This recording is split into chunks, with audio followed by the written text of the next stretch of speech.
anything else comes up, but that should work. Okay, last time I did this, it told me there was a warning, but just so you know now, I think we're recording. Yeah, I see it top left. Okay, thank you. It's working.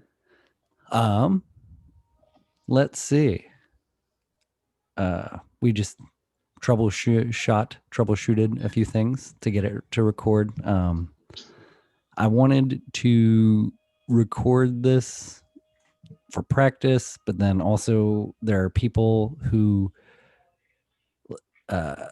always are like, what's going on with your life, Andrew? And it's like so hard to explain over text. And so I want to be able to maybe just send them this video, a shameless plug. So with that being said,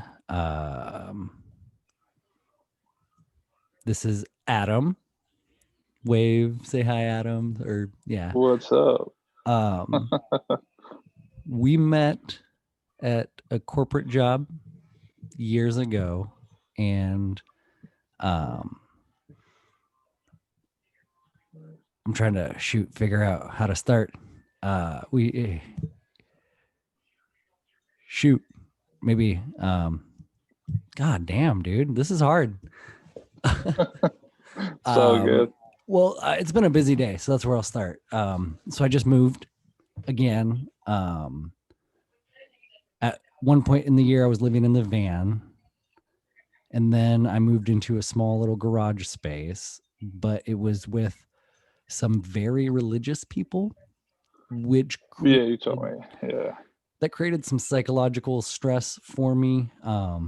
But it was also, this year has been a theme of forced growth. Every situation has been me needing to face something that I had been avoiding. And so like now this current situation, I just moved, it happened all just really quickly. The environment got too tense. So I can now smoke pot, which is nice. Yeah. The characters here are, they're characters. It's a house. So it's the new chapter. It's a house with a bunch of people. And I'm, as Adam knows, I'm weird. I'm a bit of a loner. But that's part of what this journey has been, is me just trying to be less of an asshole and less of an unconscious person. And so Adam and I, like I said, we met at a corporate job. I can't remember who introduced us, but I remember someone said, "Hey, I know this guy named Adam who's got like a really cerebral brain, kind of like you, and I think you two would really hit it off." And then we met, and we hit it off, just boom. And then Boeing sucks. Sorry. Oof. I'm trying to be less critical. I won't argue with you. And so him and I left, kind of went our separate ways for a while. But the reason I wanted to also have him on this was because he's been working on something really cool, something super cool that I want to give him an opportunity to talk about. And I hope it grows into something, because I think it is a very necessary sort of tool, or what. I guess I'm going to let you take over now. I'm sorry, Adam. Would you like to talk about it? Oh yeah, I mean I can kind of touch on it. I don't want to take over too much of it though. But yeah, so it's called Sift or Sift News. Basically, the problem that we're trying to solve is, today, I know if you follow the news or consume any kind of media, it's become an exhausting and toxic experience for a lot of people. The content was often misleading, biased, or just flat out fake news, and it's really created a situation where I wanted to. At least I believe that there is a better way for people to organize the news and just surface quality content by their own definition versus just what's available based on whether it's Google search algorithms or because of whatever the majority of the media wants to put out there in terms of the narrative that they want to push, right? Because we have to remember that media is ultimately a business, and they have a profit motive. They want to produce content that people are going to want to consume and share and like, and it's going to drive revenue, not necessarily keep you informed. So that's sort of like the baseline of what we're trying to do is give more power to the people and kind of take on more ownership of the content they consume and really just understand more of what's happening. I can get into more about how we're doing that, but that's at least the main idea. Thank you. I'm trying to think of the right question to latch onto to kind of explore. This is an issue that I've dealt with in that you mentioned the news ecosphere is full of misinformation. It's full of fake news, and that's not like a Trump talking point. It's at this point, it's become quite obvious the news is very convoluted and it's dividing people, specifically trying to have discussions on topics. If you provide a source or a site, it is now Mhm. common to just say that is a right wing or that is a left wing news source. And then people think that that like immediately discredits your argument or your position on something. Right. And so, how might you go about combating something like that? Or how is this trying to eliminate some of that? Yeah, that's a good question. So, and I just want to also preface this: that this is more a matter of what we're building towards, since we're still fairly early on versus where we are today. But at a high level, one of the issues that we do see, even with common tools that we use today, like Snopes is one example, or All Sides, that classify news and kind of gives people the lens to which they view it, is that yes, there are always going to be news sources with particular bias, right? That's news. I don't think unbiased news exists. I'll just say that. But the idea with SIFT is that how do we understand both what spectrum they're on as an agency, but also the content itself and the ideas represented in that. Because just because a piece could be left wing or right wing doesn't mean that it's crap content or that it's biased in a particular way. You could still look at a nonpartisan article, or like at least a article that doesn't necessarily express partisan views in an unfair way or in an extreme way, because I think it's still worthwhile to, if you're left, to understand what the right's saying about content, so that you can actually have a conversation around it. If you reject all content just because it comes from one side, then you're basically saying I refuse to have any kind of a conversation, which is honestly part of what's fueling a lot of the craziness right now, is because people don't know how to have a conversation anymore. They just believe in their views. They kind of live in this world that they force themselves to live in, and there's no almost conversation around it. There's no productivity that comes out of that. So I guess kind of relating it back to how we're trying to fix that is to show that this is actually quality content based on these metrics, even though it might lean left or lean right. We can fact check the information, make sure that it's accessible and available for people, and then as opposed to just um, dismissing an article simply because of a news source. Like we said, there could be writers that are quality writers, and even though they write for a news source that you might not agree with, they can still produce quality content for their side of the story, right?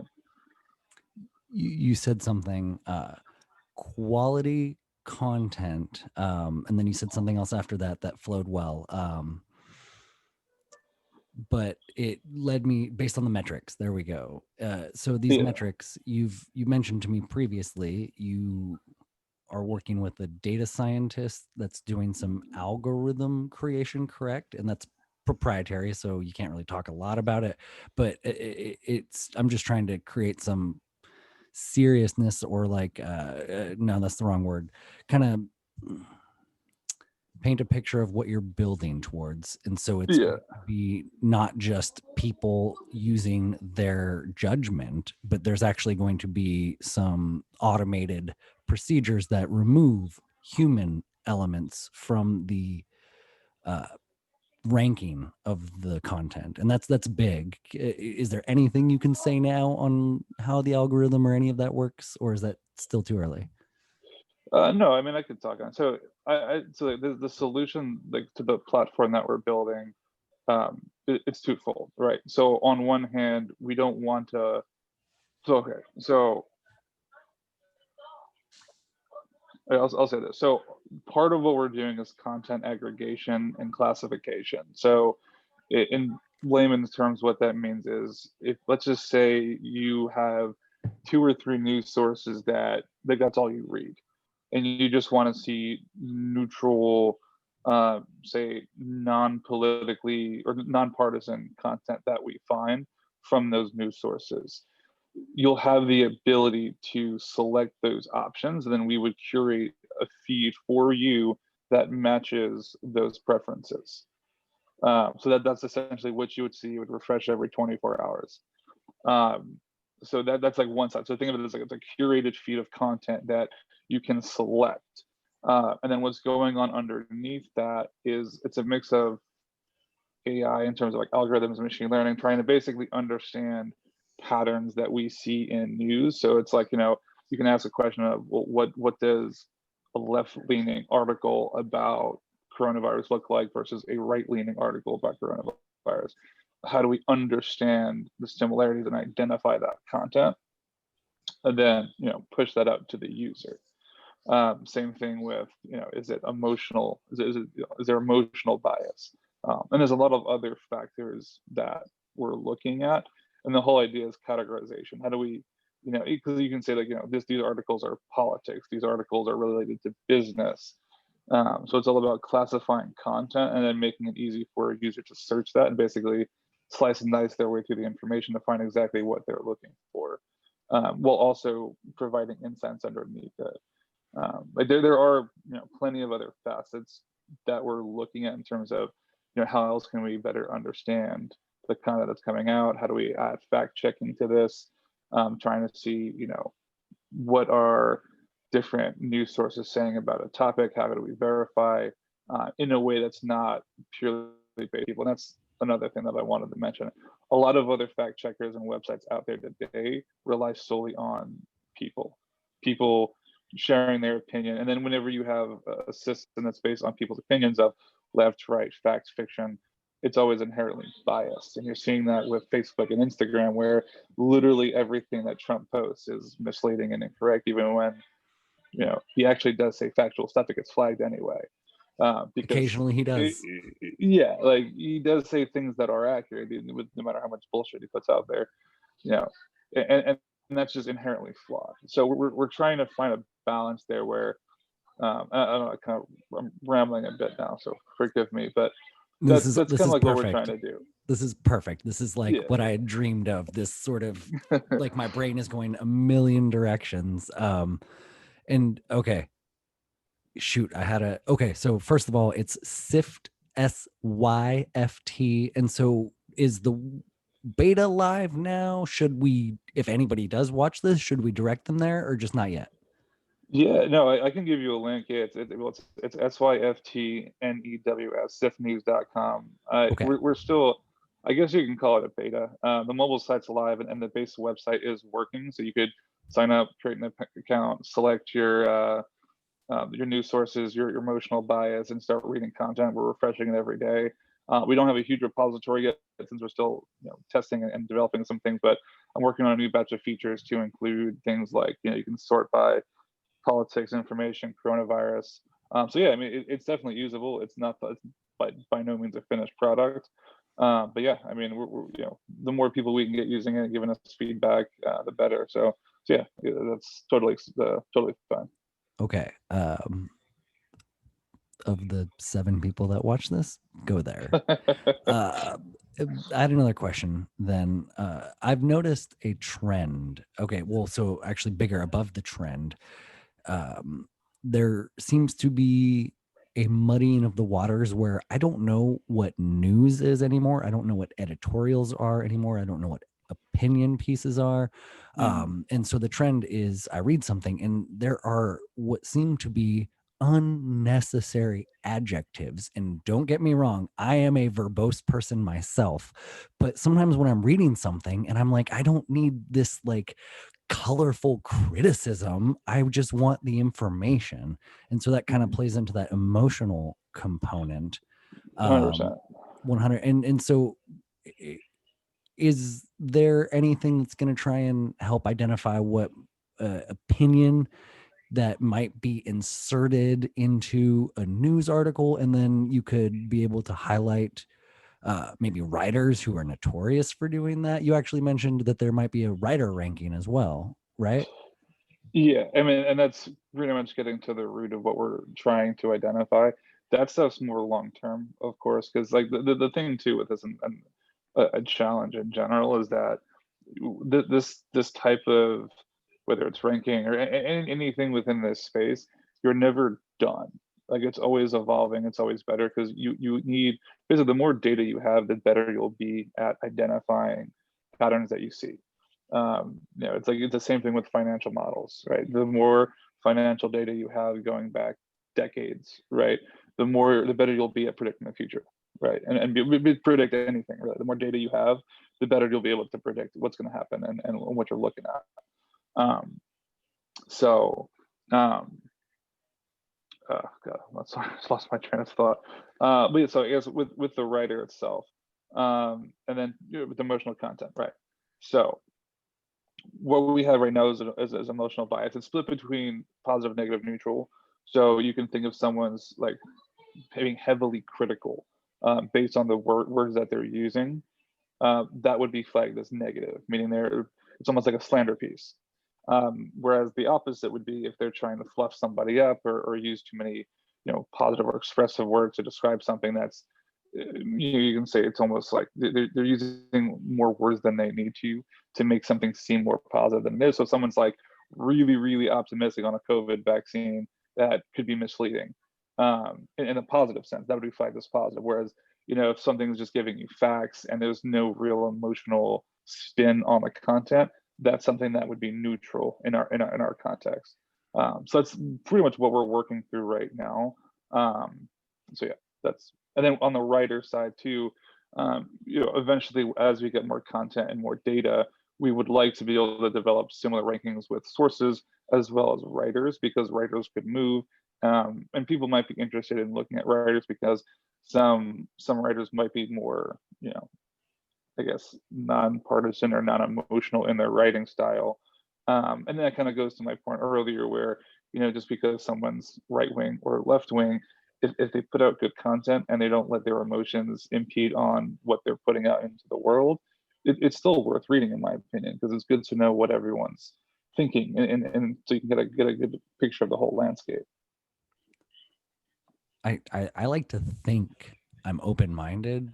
I like to think I would be willing to change positions on some things if presented with evidence. But yeah, just the emotionality and the toxicity of news, it just feels like I'm constantly being talked down to and patronized. Mhm. And I just I also just don't feel like it's credible. I really feel like our media institutions or the apparatus as a whole has it just needs totally redone. I mean, and that's kind of what's happening. We're seeing now with um, YouTube just blowing up and alternative platforms blowing up, and then like CNN and Fox News floundering. People, I don't want to use any specific YouTubers. Odin's kind of, hey, calm yourself. Sorry. Okay, so let me see if I can ask a question, or maybe we'll hop off Sift for a second. And shoot. Oh, I hear something in the background. What's that? Is that like a No, that's my mom and sister in the other room. Sorry. okay? No, that's awesome. So you're visiting family, right? Yeah. COVID has complicated everyone's lives. What does like the future hold? Do you hope to open an office somewhere, relocate somewhere? Because I know are you fundraising? Is there somewhere people can donate if they like this? No, we're not at the point where we're trying to do funding. Sorry, my dog's barking now. I can uh mute it for a second, but yeah, I mean, so fortunately we're at a place where we don't really need to take on funding. I mean, we're trying to get to a point sooner rather than later so we feel comfortable actually allowing people to create a premium account and start subscribing to the service. That's really like the first sort of point of revenue we're trying to get to. Like we're not looking for any kind of like outside funding, like venture capital or anything like that. We don't have the overhead, and I think with the team that we have, we don't really need it. So we're just trying to build the product out with the resources we have now, and um, just kind of see if we can start to get paying user one in, and just start building around that. But yeah, I mean, as far as office goes, I mean, we just don't have a need for it. Two of the co-founders are going to be in New York, and I might end up relocating back there, in New Jersey and from New Jersey, but I'm still in Denver right now. So Okay. You said two of the co-founders. What are you? Are you a co-founder? What would you consider your role? yeah, well, yeah, the three of us, I guess I'll consider all of us co-founders. Okay.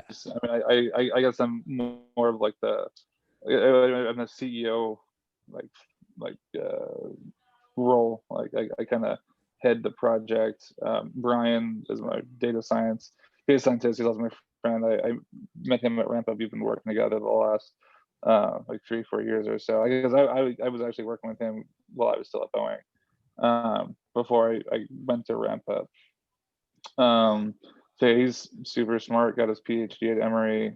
So he's in New Mexico right now. But he's eventually going to be relocating to New York. And then my other friend Adam, I don't know if you ever met him, but he's the same name as me, Adam Weinstein. We Ah, met in college. He was my roommate. I remember you telling me about him. Yeah, yeah. But yeah, he's a good guy. So he's in investment banking. Has a whole finance background. So he's pretty much the money guy. So he's helping us with like finance and looking at revenue and basically how to turn this thing into a business. So you can kind of think of it in terms of like working C-suite. I'm the CEO. Brian's the CTO, Chief Technical Officer, and then Adam is like the CFO for finance, Chief Financial Officer. That's a team right now. Okay. This is really exciting because I fucking believe in you. And I know this is only one of many things you're going to do and accomplish in your life. But being able to watch this really grow and blossom, it's going to be very exciting. Which leads to my next question. What would you like to see in 5 years, personally and professionally? Ooh, that's a big question. Yeah, Um, especially in 2020. yeah, like where do we go from here? Shit. I mean, figure 5 years would be 33. I'd say like, I mean, so I guess are we saying like in terms of professionally, like where Sift will be? Is that what you're asking? Uh, yes, but I bet you have a few other ideas that you haven't maybe talked about yet. I guess. I mean, my focus is, I mean, 5 years. I feel like 5 years out. So I mean, I do. I think that like the media space is the most interesting to me, just because I see it as like this sort of archaic. It's almost like education, healthcare. Like a lot of these sort of aging industries that have not been disrupted for a long time, because a lot of people don't necessarily know how to break into it. Because in all fairness, I mean, media is a high barrier to entry because it's dominated by a lot of small or it's few very large companies. But I'd say in 5 years at least, personally where I'd want it to be, and I'd like to have an office, say at least 1 to 200 employees, generating revenue, have a premium service where I also obviously would be working on this full time. That's the ultimate goal. Um, but like basically have a service where we have a bunch of different offerings where people can use the site to both find and view news. I mean, I do. I'm trying to figure out like 'cause I do have a lot of ideas on where it can go, um, but I don't know. Because the other thing, I'm like hesitant to talk about them because they're still like so far out there in terms of what I'd want to be able to do. Um, but Well, yeah, I mean, even for like where we're located, and there's a lot that I'm just not sure about, honestly.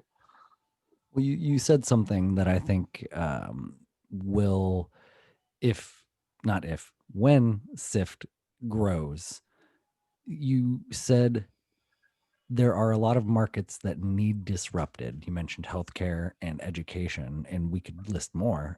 The financial industry. For sure. Uh, Aerospace is it, it, that it, that's one that's a harder one. it, it's all connected. I feel like to the greater disruption that we're kind of seeing culturally. Um, we could go really crazy rabbit hole spiritual stuff, but um, with an informed, I keep saying this, an informed and empowered population can make the right decisions for themselves and their families. And the massive disinformation campaign that has been um, our government is allowed to use propaganda against our own people. The CIA, if you all think I'm crazy, go look into this yourself. Specifically, go look into Project Mockingbird. The CIA, since the 50s, has had plants and assets in our media. They got caught. Oh no, we got caught. We're going to stop doing it. When has our government ever stopped doing something that they've been caught doing? They just get better at hiding it, or they just kind of, yeah, our government needs disrupted. So much disruption, but that's really at the key is getting information to people, quality information. Um, gosh, that's where I Yeah, hope to see us in 5 years is people who have more information and empowerment so that way we can disrupt these markets because I think a lot of these markets are bureaucratically sort of obstructed. There's so much administration and there's just so much gatekeeping. Um, and if yeah. I we mean, can, that's big media. Exactly. Sorry, I didn't mean to cut you off. no, Go no, ahead. no, no. There's like six. They say six companies own all of media, essentially, right? So how do we combat Yeah, that? And that's what Sift is doing, and that's just really awesome. Um, yeah. Because and that's honestly in terms of that's in terms of where we're going to be in 5 years. I'd say that's like the biggest thing that I'd want to be able to integrate with because there's it's going to happen probably later on, but eventually there's going to be a time where we have to have a conversation with media companies because, on one hand, we want to be a content aggregator, but the thing with media companies is that it, for them, like they just want their content to generate revenue, and they generate revenue by having clicks, shares, attention on their site. It's got to link them back to that platform. They don't want the information because that's why like you're seeing an increase in paywalls with content, but there are tons and tons and tons and tons of people that believe media is news is like a right and it's not something they should have to pay for.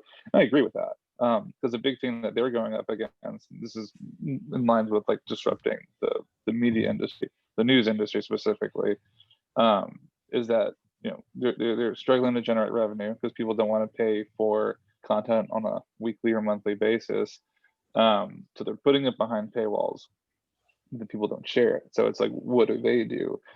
So with where we're at, I haven't fully thought this through. It's more so I'm just been spitballing, but trying to find a way to work with these companies to try to find like almost like a happy medium where you can still fulfill your profit motive, but you can also keep the public informed too.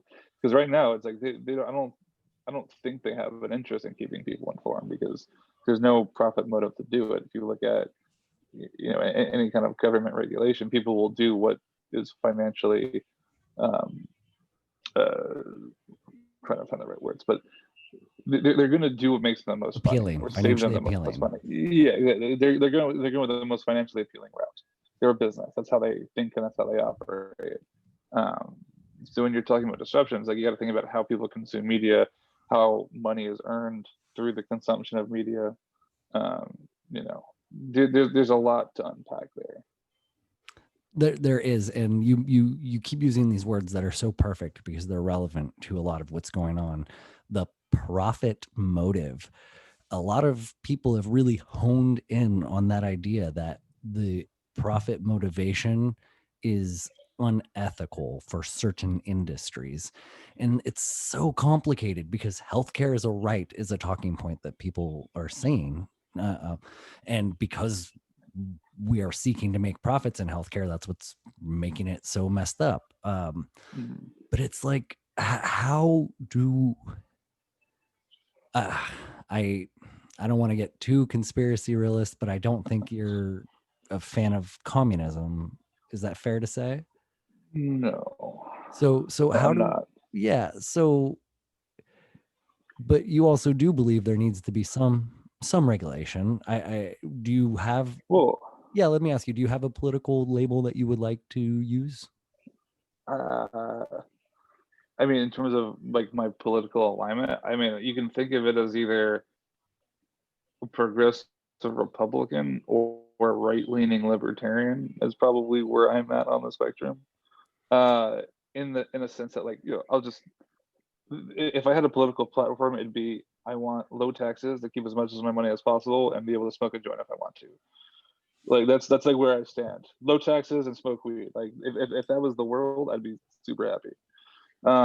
It's fiscally conservative, socially liberal is the easiest way to kind of lay it out there.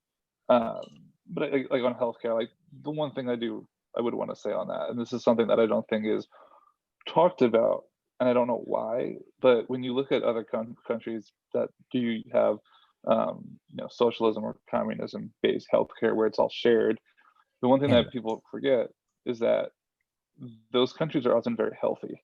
The U.S., like the healthcare system, isn't built to have so many people rely on it for day to day life. If the majority of the country was healthy, it didn't rely on the system, it'd be easier to support. The fact that it's so expensive is that so many people are unhealthy and rely so heavily on the system. That puts so much pressure and strain on it, makes it much higher risk than the insurance companies have the price for that. And then it drives the cost up.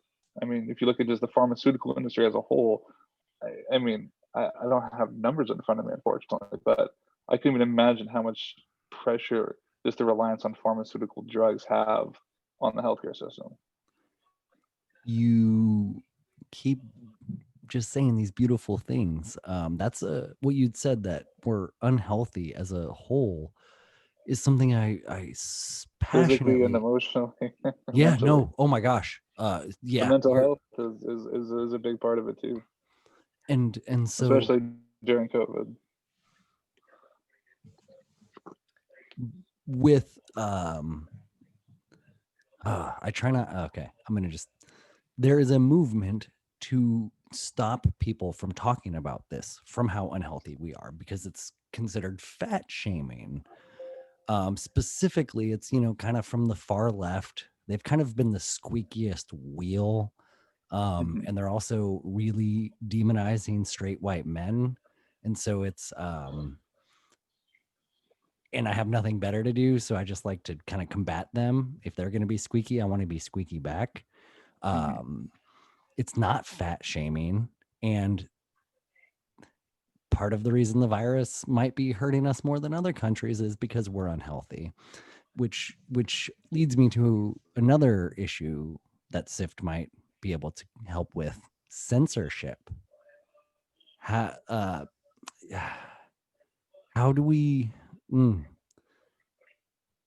we yeah, is that anywhere on the radar for you guys, or you're just the aggregator, so I guess it doesn't really matter. Well, But censorship in terms of like uh leaving certain information out, because like one thing, I mean, this is one of those out there ideas, but if there's a way theoretically that we could compare how different media outlets are commenting or reporting on a particular event to see if like certain agencies are leaving out particular facts or pieces of information, or seeing if, like, well, one person reported this one thing one time, maybe this is like, a red herring or something fluky over here, that we can, like, almost like trying to find different strings to pull to see if anyone's trying to, misrepresent or misreport anything. Like, that would be like what we would try to do with it. But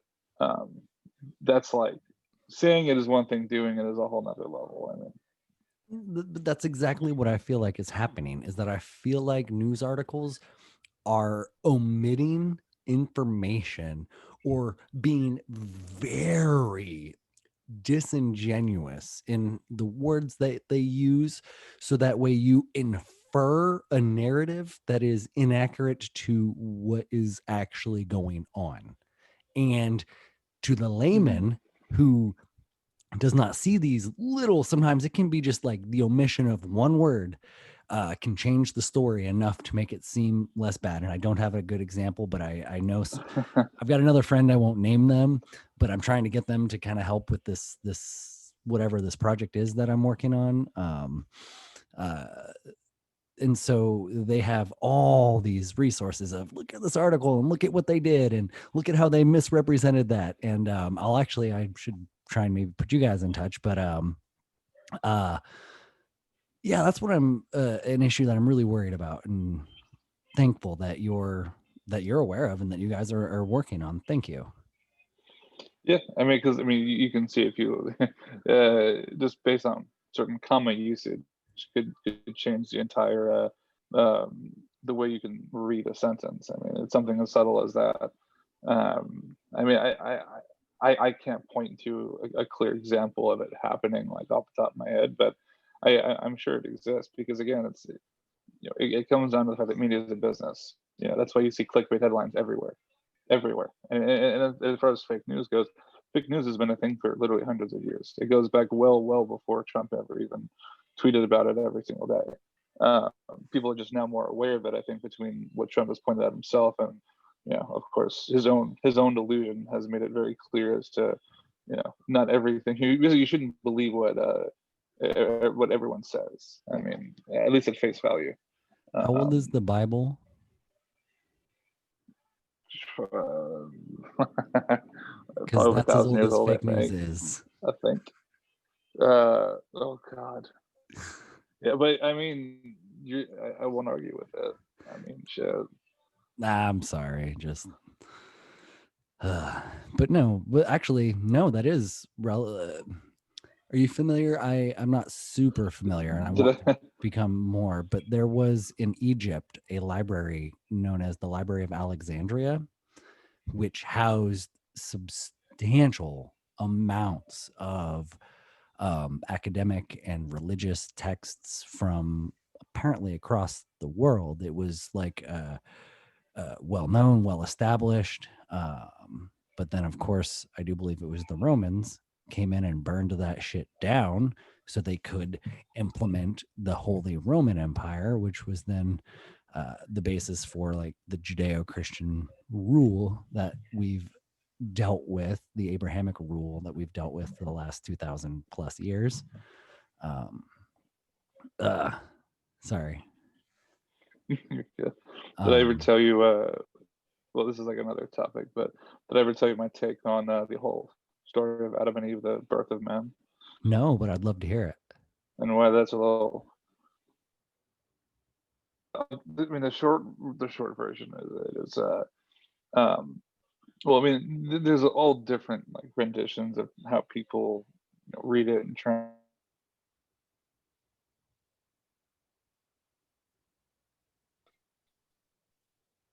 Right, is from the tree of knowledge. So why is eating the fruit of knowledge forbidden in the Bible? And why does consuming knowledge ban them from this idealistic Garden of Eden into a interpretation reality? Because in my opinion, the Bible is essentially saying, don't question, because when you question, you step outside the lines, you consume knowledge, then you become aware. And if you become aware, you're stuck in reality, and it's scary and shitty, but that's what reality is, as opposed to, ignorance being the Garden of Eden. Because Does that make sense? You like, I don't know, it like froze during the very beginning of that. So I only got like the Oh, last part. I'm like, crap. Um, I can you oh shoot. I'm like, you have to restart.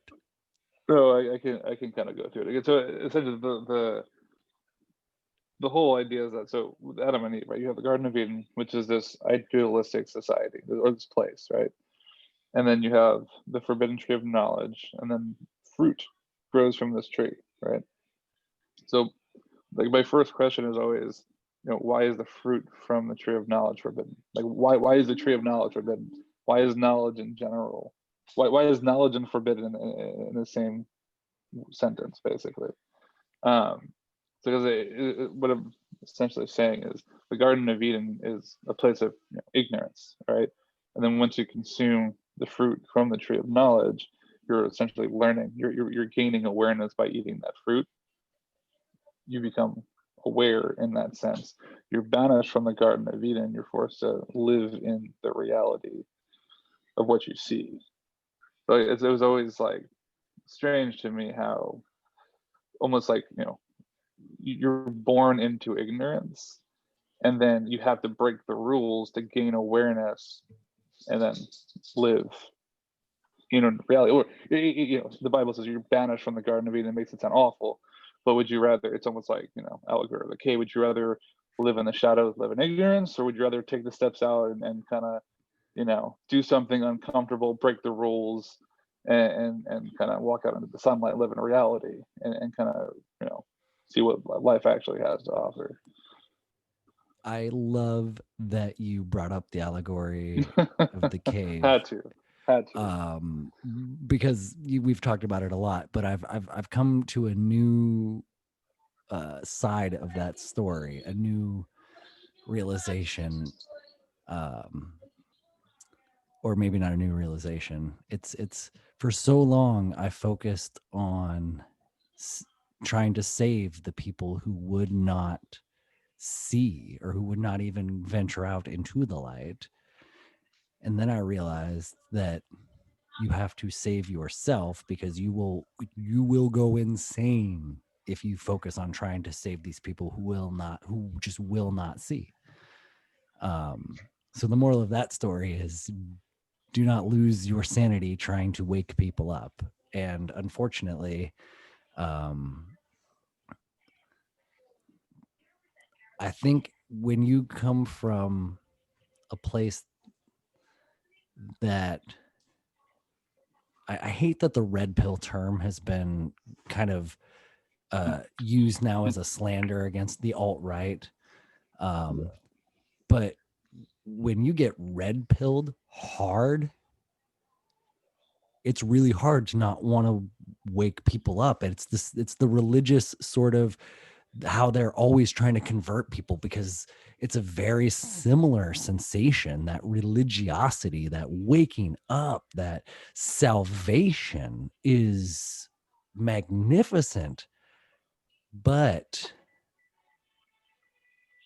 you I myself, I got lost. I was like, you all need to wake up. I was that person, and I still am that person, but I'm trying to now focus on You're the how you're the person that saw the light, ran back down, and started screaming, and everyone looked at you going, "This guy is blind. He has no idea what he's talking about."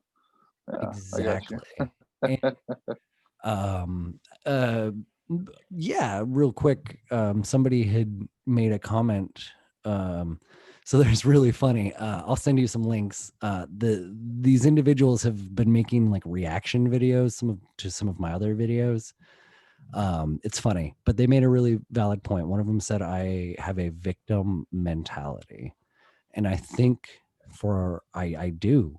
um I will get into it now, but some of my story, that I've Mhm. experienced some traumas, and I think we all have. And that word is going to become increasingly popular and increasingly discredited. People are going to say, grow up, you got to just own that shit. And trauma is really, really complicated, because it can literally wire your brain. So when people are telling you to get over the wiring of your brain, that's very difficult to do on your own.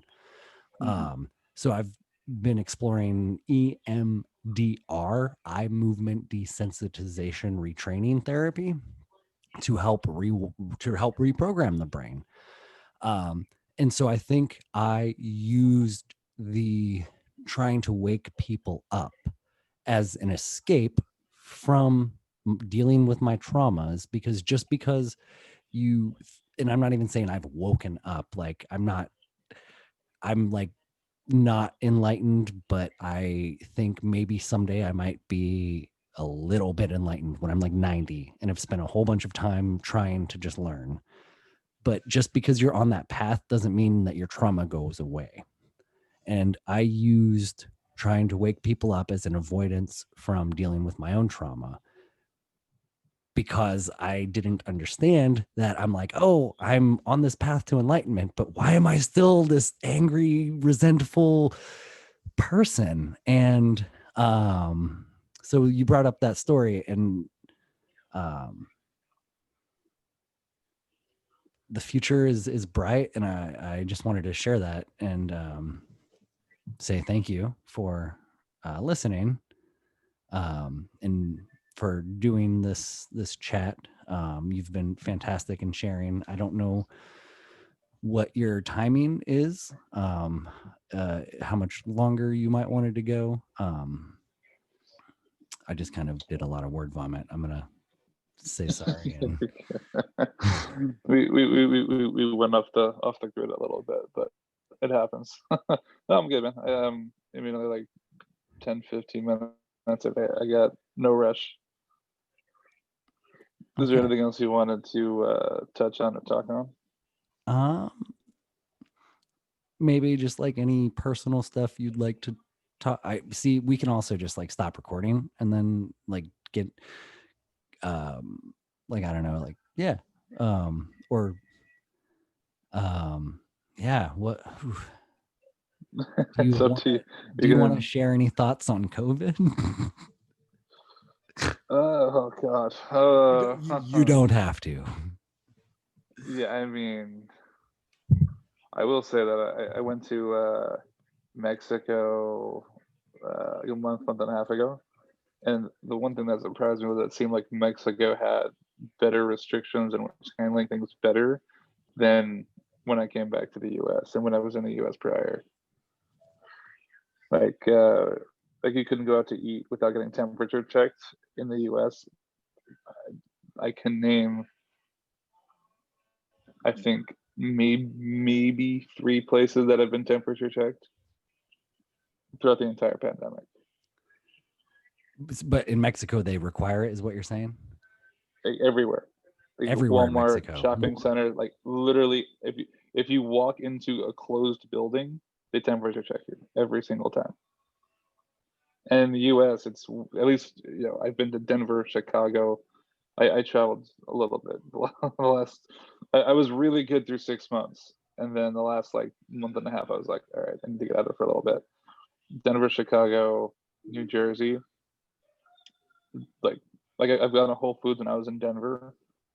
Literally every single week that I was there through the first like main 6 months, not temperature checked a single time.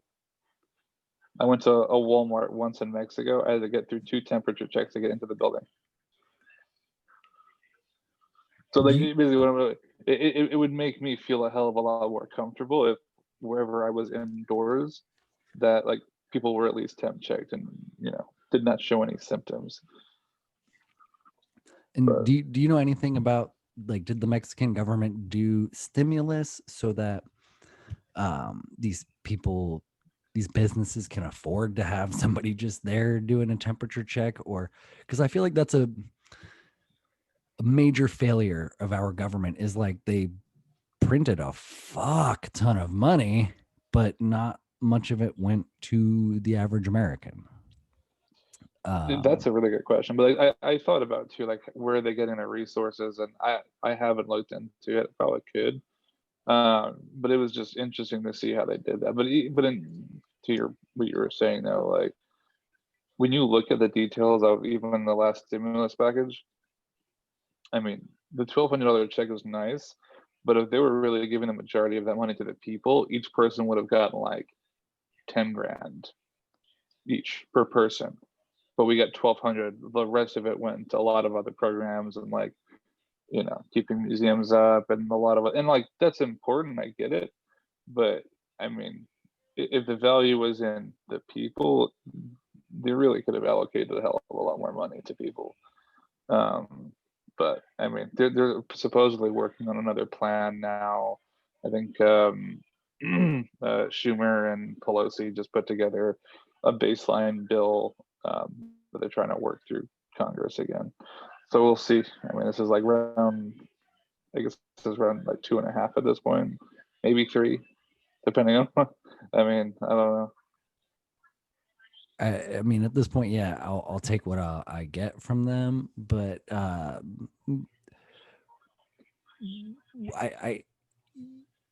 the dollar, I feel like, is going to be very devalued very quickly because of all of this money printing, because of all of just the businesses closing. Are you at all concerned about the new world order that people talk about and like a global corporate economy? I mean, it really depends on how they handle it from here, and what Biden ends up doing. Because I mean, I do understand, and then there is a very real risk that the vast majority of small businesses do not survive this, and then you just have a lot of very large companies dominating markets, and just eating at market share because the small businesses can't take it. Think about like it's like a major lawsuit. Big companies literally budget money for a major lawsuit. Whereas if you're a smaller company, you can't afford those hits, you can't afford those risks. There are some companies that are just better equipped to handle this, and you're going to be stronger coming out of it. Whether you're a small business that's equipped to do it or a big business, but the vast majority of companies that are equipped to go through this are the big businesses, unfortunately. Um, as far as an NWO goes, I mean, I don't know what that looks like, but um, I mean, I certainly see the possibility of it happening because it already is starting to. There are tons of businesses that are already done and they will never come back. Um, it's, I don't know, because even you're looking at, I saw a post literally like an hour ago about a concert venue. They're open for 10, 15 years in Philly. They owe $120,000 in back debt, and the landlord says you got to get out. You got to either pay it or get out. They have a GoFundMe to try to pay off their rent. But I mean, you're talking about artists and musicians, like there's no venues. If those all shut down, where are they going to go? And we're still several months, if not a year plus, away from being able to do that stuff again.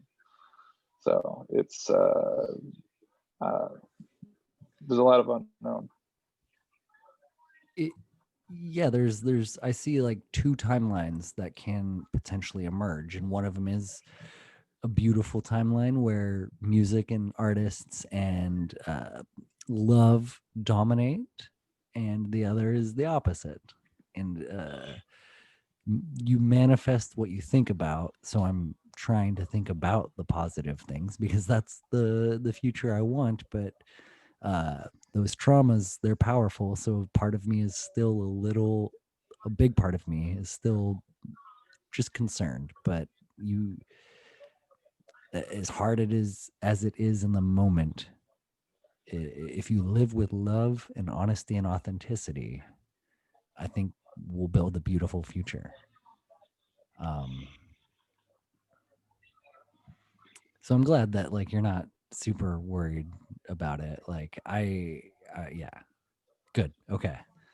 I mean, as like as humans, we'll come out of this no matter what. As at this point, I feel like in times of extreme uncertainty, you just gotta, again, stay positive and take it one day at a time.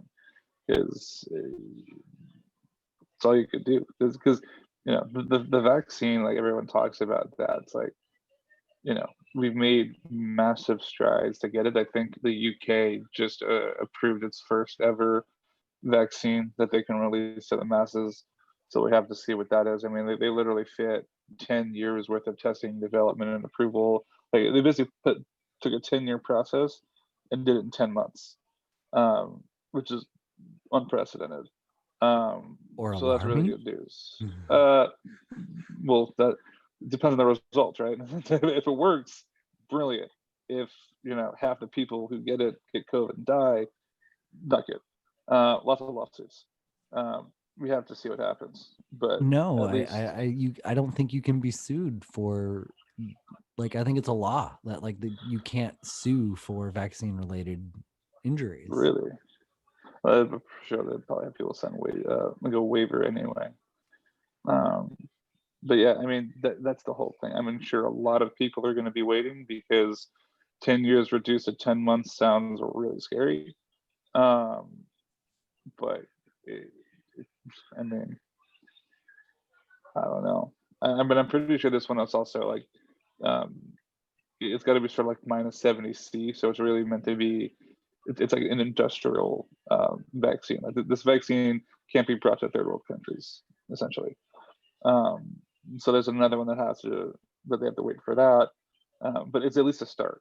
Um, but I mean, my point is, I guess beyond that was like having one is important, but having people tested, especially in this country. Like this country, speaking of misinformation, of anti-vaxxers, um, I mean, it, what do you think about that? uh, I mean, eh, like, there were plenty of people who are not anti-vaxxers, but they're still going to wait on taking the vaccine. But it is a little worrisome that there's such uh, a skepticism around science today that I don't think it's ever been as popular as it is now. I I I agree with that part that I don't think it's ever been as popular as it has ever been, but and this all connects back to the information environment we live in that is so convoluted that it's on top of the fact that most people are financially stressed and are physically exhausted, and and then they're being bombarded with emotional information and they don't trust their government, which I'm sorry, I just can't blame them, because like we should Yeah. be defunding the government.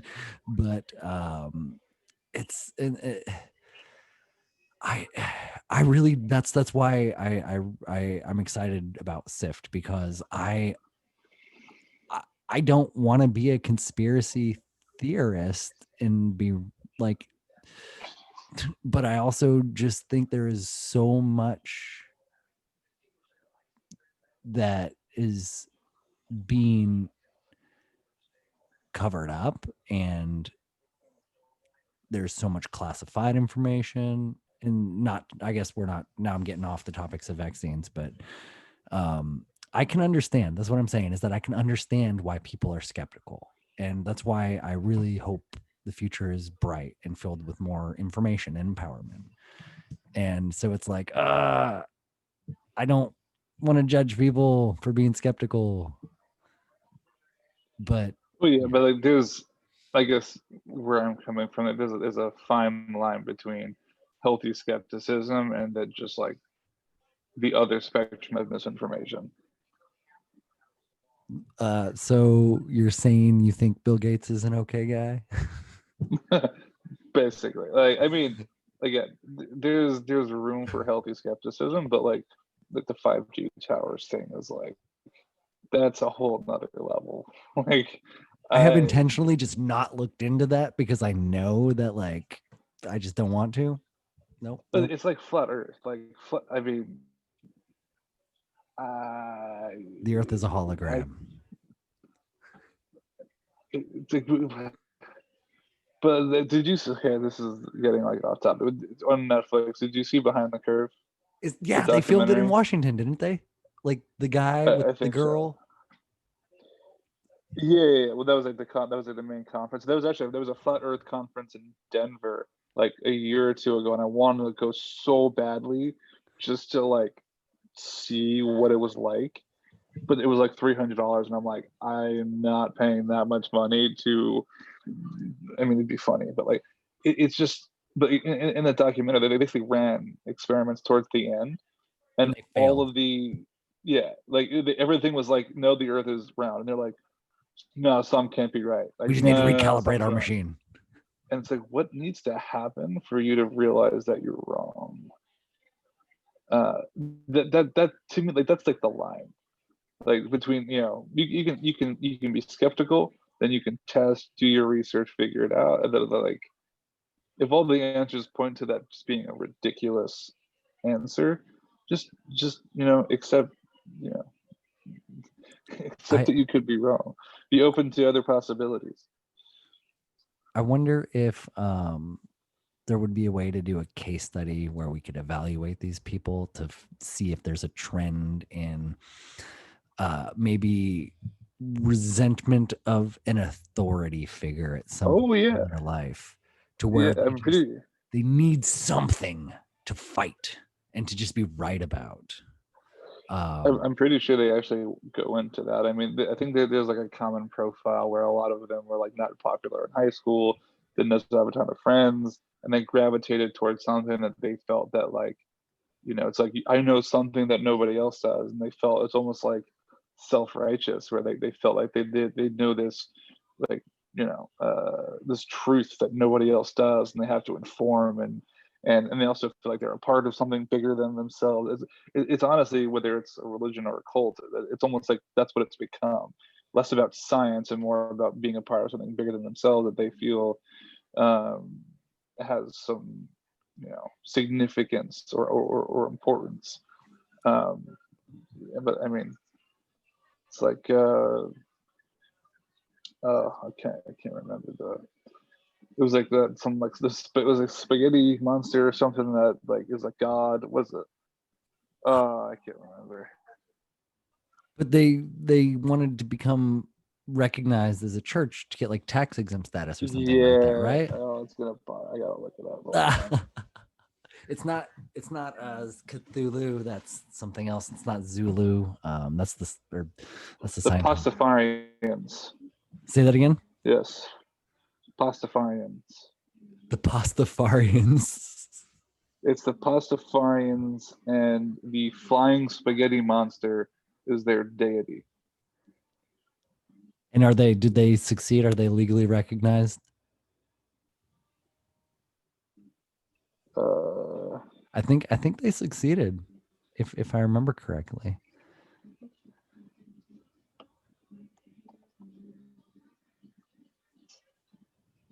so it says in the U.S. Let's add it as a 2016. I don't know. It says it's not legally recognized as a 2016, but Okay. it might have changed. I don't know. You know what? I don't think churches should be tax exempt. That is offensive. When you see like rich friggin' religious people and then a whole bunch of homeless people, it's kind of like you guys aren't doing very good at what you are supposed to be doing good at, but That's they're why I not. love Martin Luther. The OG Martin Luther, not Martin Luther King Jr. So like the one that went, is that the one that did the thing with the doors? He like, Yeah, yeah. The God, the 15. Hold on. My freshman 95 theses. That's it. My freshman high school teacher is pissed at me now. 95 theses. But that's wait, like back at a time where the church was what? why is your freshman high school teacher mad at you? Oh, like it was like this was like the number one thing we went over in my freshman year of high school. That's why I remember it, because like he literally had like a whole rap. It was like a whole big thing where he talked about it. But yeah, that was at a time where like you had because basically he was the whole idea, and it's been a long time since I've even thought about this, but basically he looked at what the church was saying, and it was like, you have to go every Sunday, and you have to live this lifestyle by all these rules. You have to give penance, and there's this other thing, I forget what it was called, but basically to avoid purgatory, you have to give money to like Tithe. buy yourself out of purgatory. uh that might be it. I think there's like an actual name for it. I can't remember. There's also like deity statues you have to pay tribute to, and he was basically saying, no, like this is an orchestration by the church.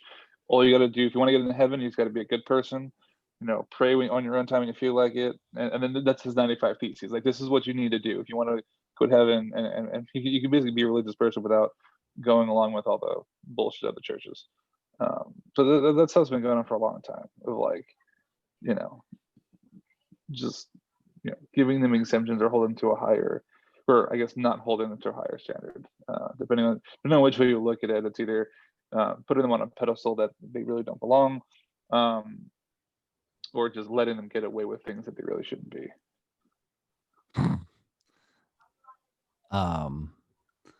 That leads me kind of into the hippie idea, the New Age movement. There's a popular term called Christ consciousness, where they say it's the essence kind of Jesus's message, or very similar to the Buddha's message. They're commingled into this talk of the fourth dimension, how we're evolving into fourth dimensional beings.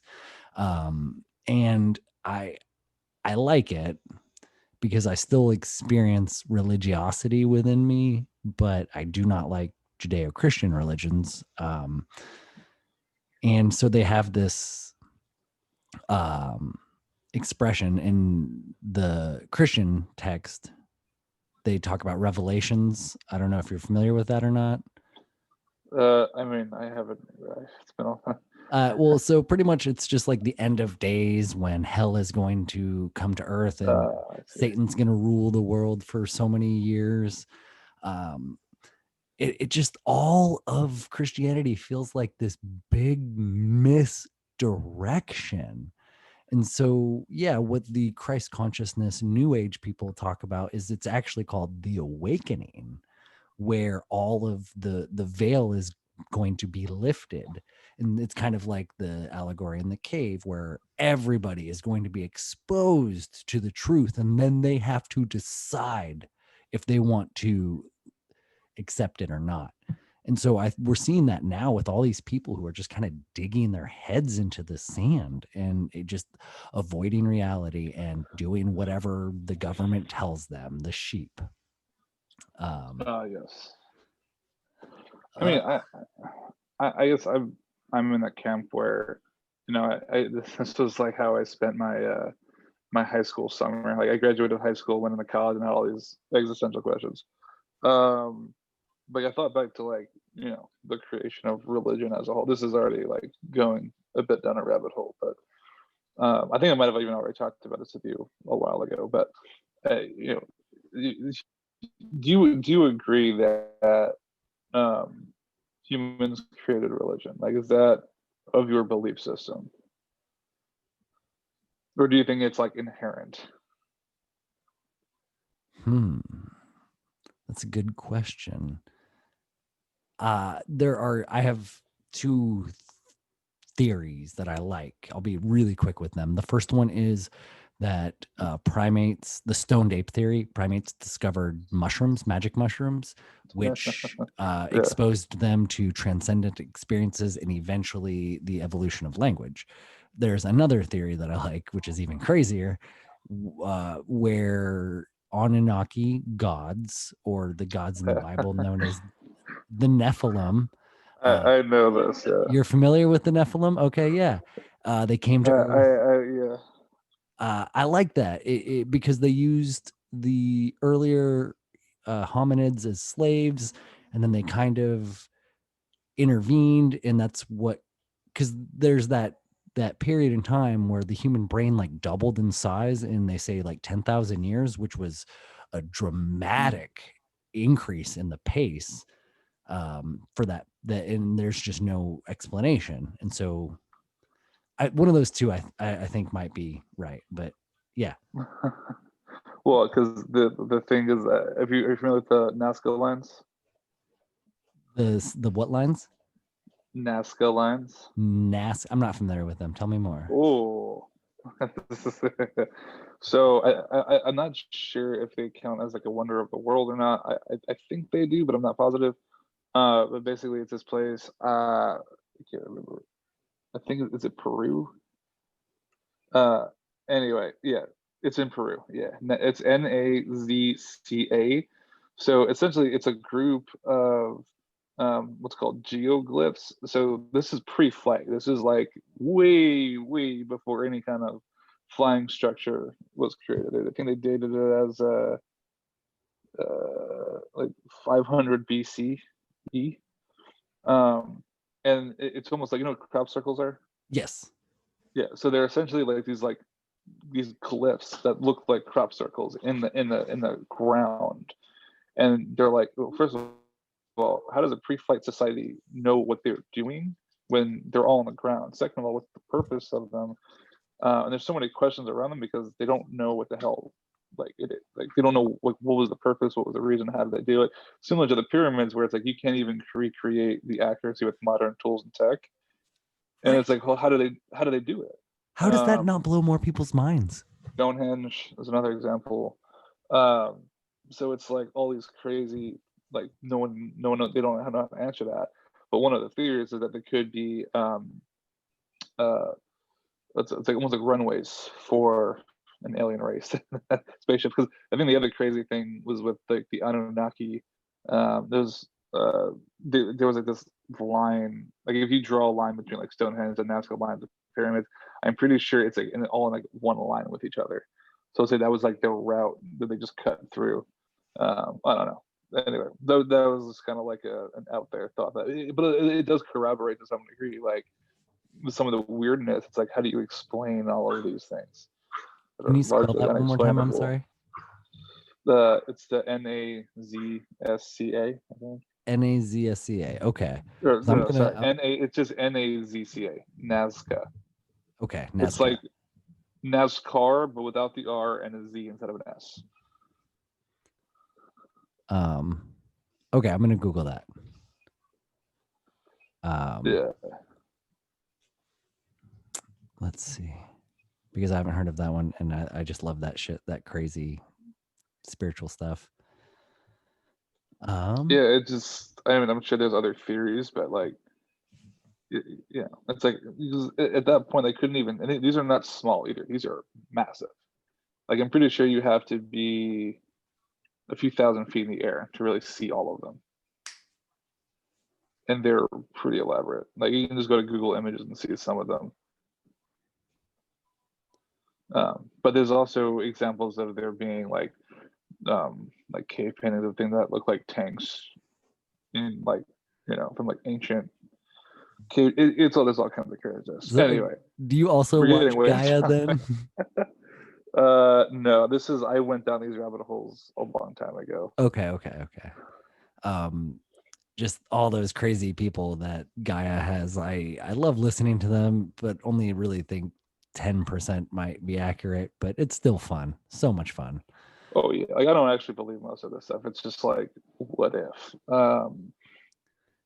But um, because before we went off on this, but definitely look at the Nazca lens, because it's just like an interesting thing to wonder about. Like, it's up there with the pyramids, I would say, in terms of like how the hell did they do this and why. Because at least the pyramids, you can kind of understand what the purpose is of this. These are like what's the point?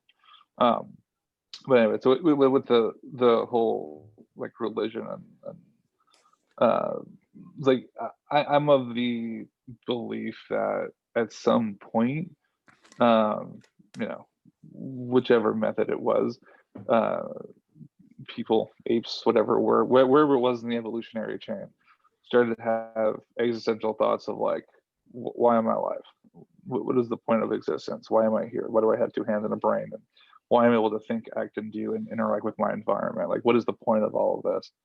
Um, and then kind of to bring man's search for meaning into this as well, because why not? They might have found themselves left in the existential vacuum of what the fuck am I supposed to do with my existence? And I think people, whether it was had malicious intent or not, as we've seen with things like Facebook, Their initial sort of intention of something may not play out exactly as they had in mind, but there was a need to help people understand the point of life and how to live a good life and how to do things right, how to be a good person, for example, and how to ask a lot of these or answer a lot of these philosophical and spiritual questions. And in my mind, that's what gave birth to religion as a way to explain these things and a way to, give people an understanding of how to live and how to act and what to do and how to stay safe and ultimately live a good life, which I feel like is a very simple question for people to ask. And I'm sure it was asked at some point. Eventually, it could have been used for power and control because, as people get smart, you realize that, oh, we can control the masses, we can rule the world, which is, politics now. But religion always stayed on as like this old, ancient, very holy structure. But I really, thinking fundamentally, like, what's the point of religion? I think that that's really where it stems from. And at this point, it's just blown into something else completely. Similar to Facebook and a lot of other social media, funny enough. Not to say they're the exact same thing, but you know, I, I just kind of like how I view it, where it's like, yeah, I like the Buddhist view. Be a good person, do good things, be happy, you're good. Don't overcomplicate it too much. I just had a question and I just forgot it. It was like there 1 minute ago. You were just talking about shoot, what did you say? What were you saying like 1 minute ago, right before the Buddha comment? Uh, well, how like religion spread into something Yes. completely Okay. else entirely. Thank you. My brain's getting a little tired. I might call it soon. So maybe I just want to ask this question and we can call it. And feel free to lie in this question, like if you need to protect your Oh, your God. identity. But are you familiar with the work of Dr. Jordan Peterson? No. Oh, okay. The reason I said, you see, and if that's a lie, I'm just going to pretend like you're, yeah. Anyways, No, I'm being he honest. he's like controversial, and I think he's misunderstood. There was like anyways, he's controversial, but he does a whole series of lectures called like the biblical series, where he's a clinical psychologist who also has a appreciation for philosophy. And so he's seen hundreds, if not thousands of people, and he's helped them with their lives. And he's done like work with brain and addiction, I think. So he's very well qualified, but also very well hated. But his series is so fascinating because you can't tell if he's religious or not, but he's dissecting these Bible stories through the lens of a psychologist and a philosopher. And it provides some real moral context to religion, um, but in a way where it's just really cool. I'll send you a link. I like him. I understand. I don't understand why people dislike him. There's just a bunch of big old fucking babies. Sorry. Yeah, so that's I all. mean, I can understand why I mean, anyone who brings questioning into any realm of religion is going to get a lot of hate. Which, ironically, like that goes back to the whole thing with Adam and Eve. It's like they don't want you to question. The more you question, the more you ask them, the more it's like, no, don't do that. And it's like that with virtually any, well, namely, the Judeo-Christian religions. I mean, I don't know how others handle it, but if you grew up in a very Christian, like, like I didn't, obviously. I mean, even my religious, the temple I went to, Jewish, but they were progressive, so I really never grew up in a very closeted religious environment. But anyone that is very strict, it's like, from the people that I've talked to, at least, they don't want you to ask questions, which I always thought was very strange, but it is what it is. Well, if you understand what they're trying to do, it makes perfect sense. Yeah. But so few people do.